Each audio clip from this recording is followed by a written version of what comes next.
एक छोटा सा गांव था, नाम था मोहनपुर। उस गांव में एक 200 साल पुराना कुआं था। लोग कहते थे हर रात उस कुएं से एक रोती हुई लड़की की आवाज सुनाई देती है। लेकिन एक बात सब लोगों को हैरान कर देती है, मोहनपुर गांव का जो भी लड़का उस कुएं के पास पानी पीने जाता है, वह 2 दिन के अंदर मर जाता है और मरा हुआ शरीर गायब हो जाता है। और एक दिन इसी गांव में एक शहर से अर्जुन नाम का लड़का आता है।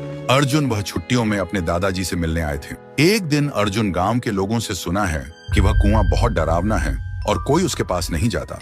लेकिन अर्जुन सोचते हैं डर सिर्फ अंधविश्वास है और कुछ भी नहीं। एक दिन धूप में जाते हुए अर्जुन को प्यास लगी और बिना किसी से पूछे वो सीधा उस कुएं से पानी पीने चला गया। तब अचानक से एक लड़की का चेहरा सामने आया। अर्जुन डरा हुआ था और तुरंत वहां से भागकर घर पर चला गया। उस रात उसे नींद नहीं आती।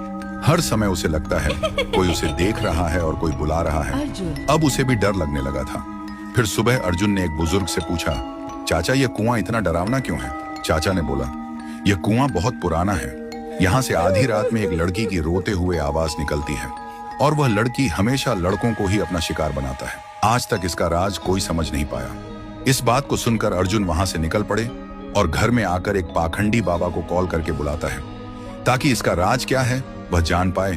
और आखिरी दिन पाखंडी बाबा आता है और गांव के सभी लोग इकट्ठा होता है।